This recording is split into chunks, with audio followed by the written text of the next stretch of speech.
Hi, this is James from Tabletop Gaming Guild, and today we're going to let a little chaos into our lives. We're going to be pirates, and we're going to be living on Chaos Cove. We're going to be defending our island from both pirates and barbarians who want to destroy our retirement and get our best rum and take it from us. So this is going to be a semi-cooperative game that has been designed by Martin Wallace. And in this game, you're going to be playing as a leader of pirates. You're going to have different heroes that you can play throughout the game, up to 4 that you can place out per round. The game's going to go over 4 rounds, and the person with the most points at the end of the 4th round will win. However, it is semi-cooperative. You can also all lose the game if you let the pirates pillage too much or the barbarians slash up too much stuff. So you have to keep that in balance. Let's go ahead down to the table. I'll give you a general idea how the game plays, and then we're going to come back and I'm going to give you my final thoughts.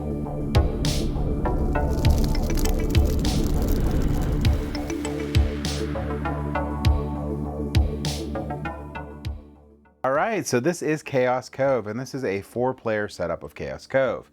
Chaos Cove is a 1 to 4 player game. Yes, it has a solo mode to it. And everyone knows the place to retire is Chaos Cove, where you harvest wood and sugarcane to grow your infamous rum. You leisurely trade your rum to other islands for food, doubloons, and gunpowder. Your best rum, however, you're going to hold on to for your notorious rum parties, from which Chaos Cove was named. But word has spread that the most flavorful rum is here in Chaos Cove. Nearby pirates and barbarians have become jealous. No, worse, enraged. What started as a poorly planned incursion has escalated into a full-out battles with both pirates and barbarians collaborating. Chaos Cove needs a protector to step up as the civilians militia are rallying.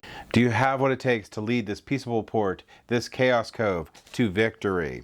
In this game, you're going to be playing over 4 rounds. You're guaranteed to be placing 2 of your heroes, but you can place up to 4 of your heroes. We'll go over that in a second. Each round, these barbarians are going to come in and try to destroy the town.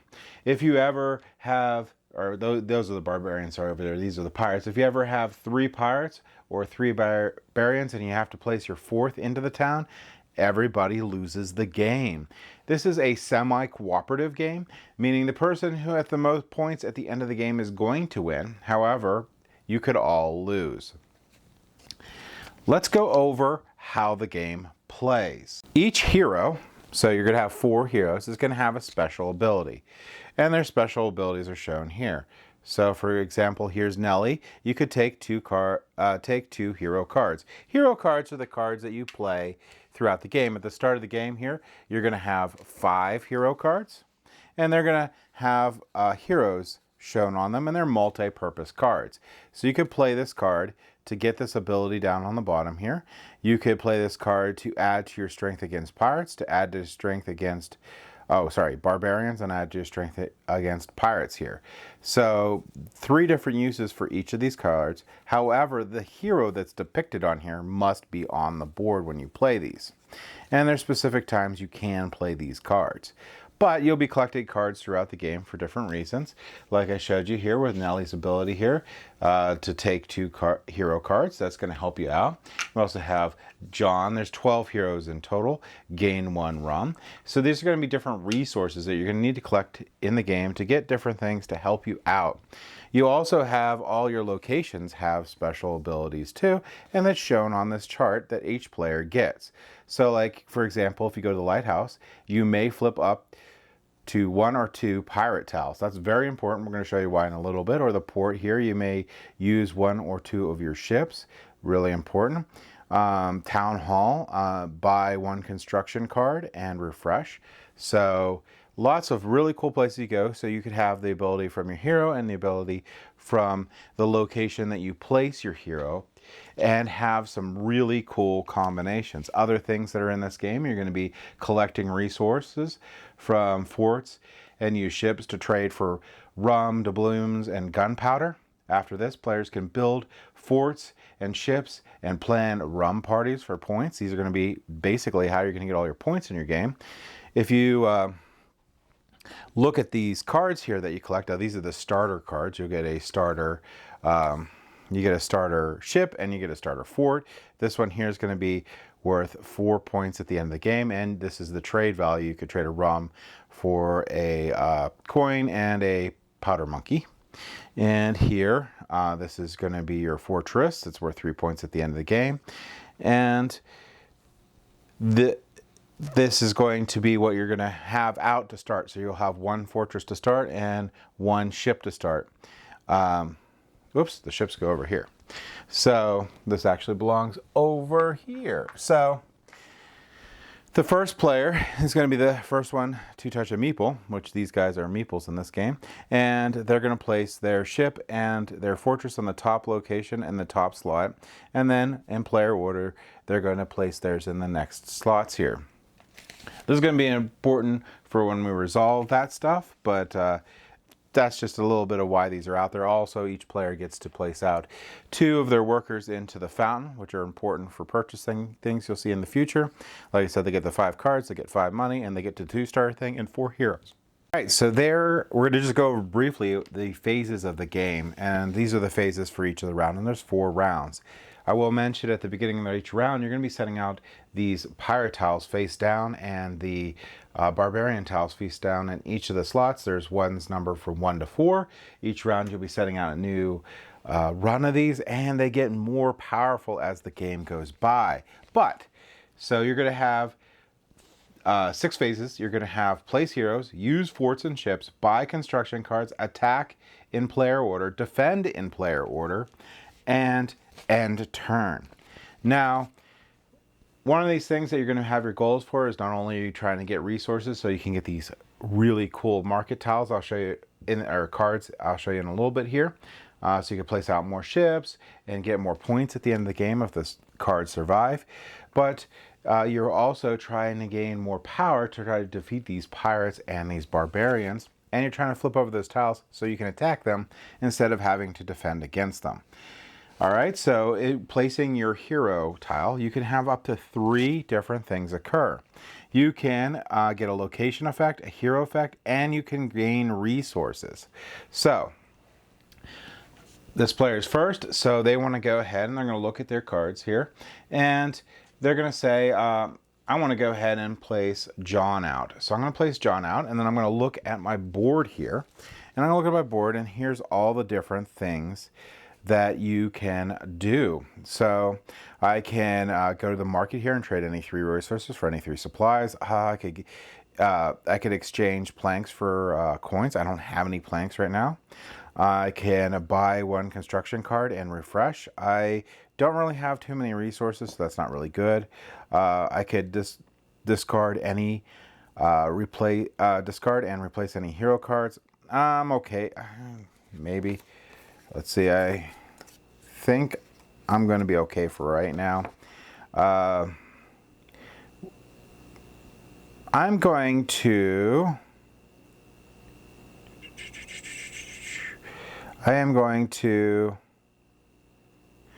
go to the fortress because I'm going to get, you know what? I'm going to go to the lighthouse. So I'm going to go to the lighthouse, and if I go to the lighthouse, I can flip up to 1 to 2 tiles. So these are pirate tiles I can flip. I'm going to go ahead and flip this tile. So that's a 10. And I'm going to flip this tile. So that's a 6. So each of these is going to be worth a point here, but this is how much power it has. So this is a 6 power, and that's a 10 power, and that's right where my ship is. John gives me the ability to draw to gain a rum. So I'm going to go ahead and do that too. So I'll go ahead and get a rum token. By the way, these little containers don't come with the game. And again, this is a prototype. I just got these little containers to help keep things organized. But again, remember, everything here is subject to change. This is a prototype. Let's just give you an idea how the game plays. So the third thing I can do is I can gain some resources. And if I look at the lighthouse, I could gain 2 resources. So I could gain a light and a rum.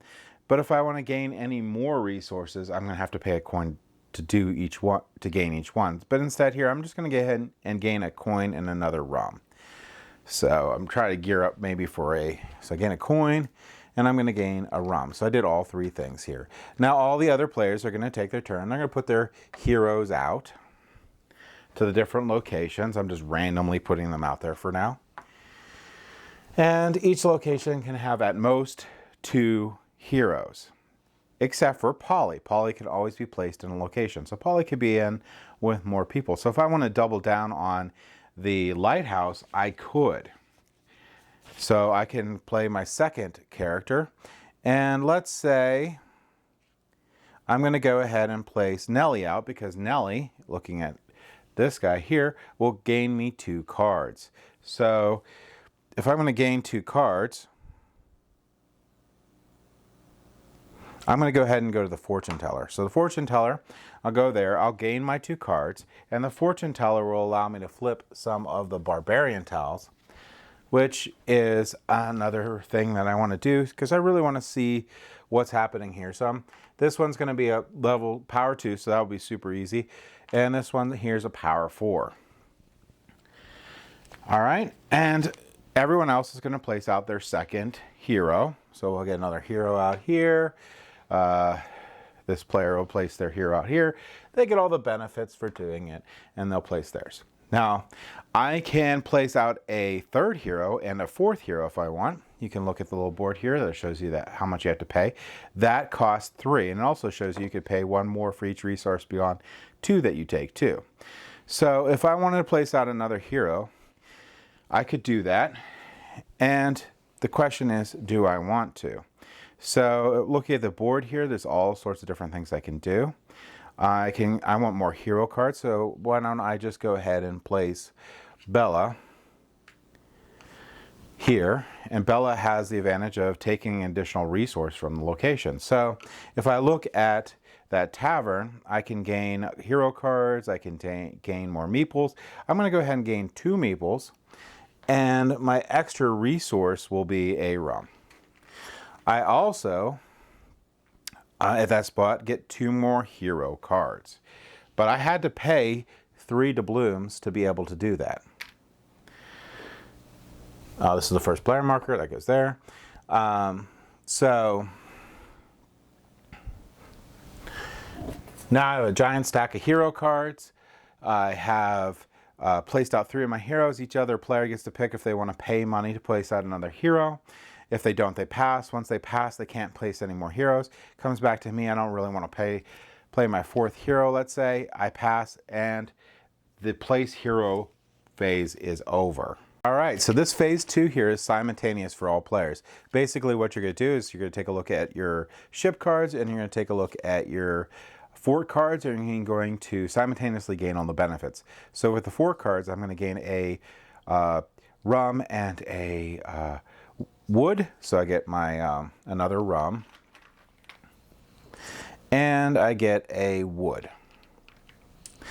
Now I could also trade with my ships that I have on here, and I can trade 1 rum for a coin and a powder monkey, and I will. I'll trade 1 rum for a coin and a powder monkey, or gunpowder monkey. All right.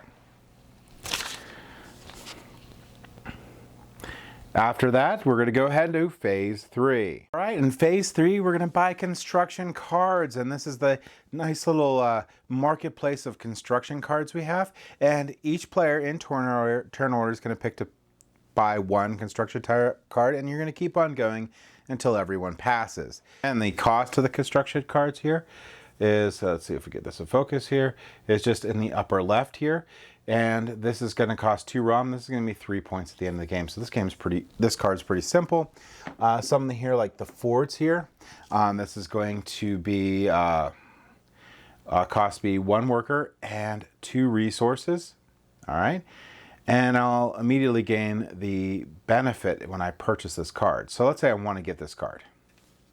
All right, so let's say I want to get this fort card here. So if I want to get this fort card here, it's going to cost me a meeple and 2 resources. This one could get me 2 planks each round, which will be really, really nice, and it gives me 3 points at the end of the game. So to pay for this card, I could discard, let's say, 2 of these rum tokens, and I can return 1 of my workers from the fountain to my supply. then I can build that fort. If I build a fort, I get to place the fort out. And I could place the fort in any open location. So I could place the fort here if I wanted to. I could place the fort in a new location here. And since these cards are worth points at the end of the game, I think that I'm going to place my fort here because I could defeat that one and that one will keep it around. I could probably defeat this 4 too. But let's just do that for now. Now everyone else is going to decide whether they want to purchase a card, and if they can do that or pass. When it gets back to me, I can purchase another card. If I can, so you could also purchase these ships. These ships here, like this one here, is going to cost me 1 meeple. I'll get this at focus here. I don't know why it's not focusing. This is going to cost me 1 meeple and 3 wood, and each round here I can trade 1 rum to get 2 powder monkeys, which is really, really cool. And when you place a ship, so if I did purchase that, which I'm not going to, but let's say I did purchase that, I can place my ship anywhere here that's open. Now, you could do the same thing as you did with forts, but if you do here where you have the little wind symbol, if you place the fort in, if you place the ship in one of the ones with a wind symbol here, I just noticed you really can't see this, so I'm going to back it up here so you can. I just realized you couldn't see that. The fort I placed it over here. I placed it because it was protected by that the fort above it. I could easily take out that barbarian that's there. But I could place this ship anywhere in here that's open that I want. If I place it here with one of the places with a little wind symbol, that means that I can retreat pretty much without having to fight the pirate. So that's purchasing construction cards. You're going to keep going until everyone has passed, and then we're going to move on to phase 4, which is attacking in player order. All right, so we're going to go over phase 4, and phase 4 is done in player order. So in player order, players are going to pick who they're going to attack. So it has to be a face-up pirate, and their ship or their fortress has to be adjacent to it. Now, when you're doing attacks, there's all different ways you can add up your strength to defeat a pirate or a barbarian. Now, if you end up collecting these cannon tokens, they're going to be around for the rest of the game for you for the most part. And these swords here, they'll be around with you for the most part for the whole game. Cannons work against pirates, and swords work against barbarians. You can flip these to add +3 to your combat. That goes to the inactive side. These will flip back at the beginning of the next round, but for now they would be used. You could also use these little powder monkeys. If you use the powder monkeys here, they'll give you +1 combat. You can also use some of your cards here to help with combat. If you use these cards here, you're going to use these values here, and the hero has to be on the board. So Nelly is on the board. I could use this for +3 against barbarians, and I can use this for +1 against pirates. And they all have different values, but in the end, the hero has to be on the board in order to use these. Other players can help you out defeating a pirate. Why would they do that? Because again, if you have your 4th pirate go into the town at the end of the round, you lose the game. And you know, they may not want that to happen. So other players can do that. If the active player has Gus gives +2 to combat. If you discard per worker that you discard from the fountain, and that would go back to your active, your not active, but your pool of pieces over in your player area. And the other thing too is if you're in the fortress, you'll get +2 to combat. You're going to add up that strength. If you are equal to or higher than the person attacking you, you're going to get to keep this token. This token is going to help you get points at the end of the game probably. We'll go over that in a minute. So you could defeat that one, and then the next player goes around, and you can keep doing this until everyone passes. Maybe I easily defeat that guy. So I get that token too that goes into my area, and that is going to be attacking. So the next thing that's going to occur is defending. So defending, you're going to flip all the face down tiles face up. So now you know what is happening in the world. And these guys are all going to attack now. And this round would not go very well because I didn't place out all the stuff people got, and people didn't flip over tiles like they would have normally. But you're going to see what's going to happen. So you're going to flip all the face down tiles face up, and each invaders will attack in sequence from top to bottom, starting with the pirates and then going to the barbarians. So the combat's going to work the same way. This pirate's going to attack. This character here, this player here is either going to defeat this pirate and get the token or become defeated. So if the player cannot defeat the invader destroys the adjacent ship or fort, which is bad. The player must remove destroyed ship or fort pieces and return them to display. If the player loses a ship piece, they also lose a ship card. If they lose a fort piece, they lose a fort card. So that means those cards that you purchased, the points at the end of the game are not guaranteed. So if this one destroyed it, they would lose that fort or whatnot. This one here, it attacks. Let's say it defeats this yellow player. The yellow player loses their ship, loses a card. It now comes down to this guy here. Now, if you have the wind rose, which is going to be this little wind symbol here, you can choose not to fight the pirate, and the pirate would just simply go down into the area here, which is only 3 slots, so you don't want to have 4 hit. And you're going to keep on going top to bottom, and then you're going to do top to bottom on the other side. They're either going to have to defeat this or the guy goes down here. So that in the gist is going to be the phase 5 defend in order. You're going to check to see at the end of this if the game is over, and then you're going to proceed to phase 6. All right, phase 6 is pretty much cleanup. Player's going to pass their 4 heroes, so I'm going to take all 4 of my heroes and pass them to the player in clockwise order. I'm going to get 4 new heroes. That's going to be all the hero tisks and their tokens, so those will all be pulled from the board. If the top construction cards is face down, you're going to flip all the construction cards face up if there's any. If there's a face up one, you're going to discard it and flip up the next one. Players use their cannons and flip their cannons and sabers back up. Draw and place a new wave of invader tiles. So all the tiles that are going to be marked 2 are going to come out for the pirates and the barbarians. And the player with the first player marker passes it to the player to the left, and you start a new turn. All right, so you're going to continue this 4 times, and then you're going to score up at the end of the game. All right, so all players are going to lose if the invader breaks through for either the pirates or the barbarians, and if not, the players will win. Now they're going to score up victory points. The player with the lowest number of defeated invader tiles is going to count up their tiles, and everyone else has to discard that many tiles. Then the players are going to count up those tiles, and those will be how many points. So if you have 10 tiles, 10 points. Not any difference in any of those. All right, next you're going to see how many victory points that you got for each of these cards. So like I said, they're down here. So this is going to be 3, this is going to be 3. And then you're going to add up those points, and the person with the most points is going to win. In case of a tie, the tied player with the most defeated invader tiles is a winner. If there's still a tie, then a tie player with the most resources, doubloons and counters cards left is the winner. If there's still a tie after that, the player who took the last turn is the winner. There is no ties in Chaos Cove. And that, in a really quick nutshell, is going to be how you play Chaos Cove. Now keep in mind, again, this is a prototype. This is a beautiful prototype that they lovingly crafted. I love all the artwork. I love these really cool areas that you can go with. I think Martin Wallace did a really good job on all the different strategies you can have with combining your heroes and the location you went with, all the different considerations that you need to have for resources so you can purchase through ships, but you have to keep in mind the combat and getting those tiles, which is a big part of this game.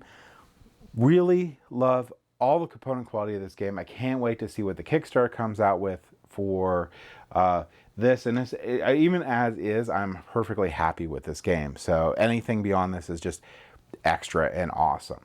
So, like I said, in a nutshell, this is an overview of how to play Chaos Cove. Let's go ahead back up to the table here, and I'll give you my final thoughts. Okay, so I really love Chaos Cove, and I didn't mention it in the beginning, but I will mention it now. And I did mention it in the little overview. This is a prototype of the game, so nothing in this game here is going to be final, and this is actually more of a preview for this game because The rules are subject to change, the components are subject to change, the art's subject to change. However, I feel that if nothing changed at all, I would still love this game. This game is awesome. This prototype is awesome. I really love all the different decisions that you can make in the game with the heroes versus the location, and what you do with those combos to be able to defeat the pirates or build your ships or build your forts, how you're going to get your points, how you're going to protect your points, and what you're going to do to get the most points by the end of the game. Now, this game is semi-cooperative. Didn't find that to be an issue, but in the same game groups, that could be an issue where someone towards the end tanks the game. However, in this game, you can try to still have the person win that combat they were trying to lose. You can do all sorts of different things to potentially save yourselves. Really love this game. Really think that this is a fun game. Now, the other benefit to this game, especially when you have like a semi-cooperative game, is the games don't take all that long. The games take about 40 to 60 minutes. That's what it says on the box. That's about right. And that's great for this. This game is very fast-paced, has really cool, meaningful decisions, but doesn't actually add to any AP. So overall, really excited about this game. Really excited for this to come to crowdfunding. Really want to see like what else they're going to add. Not that there's anything that needs for this, but there could be some expansions, or they might upgrade some components. But like I said before, if it didn't have anything else with this game, and if they didn't change anything with this game, I would still love it. It's a great game, really fun to play, really good, actually family weight game. It's pretty easy to teach and pretty easy to get into. So you can play with people that are new to the board game hobby. And it's still a lot of fun for people who play lots of board games. Overall, win.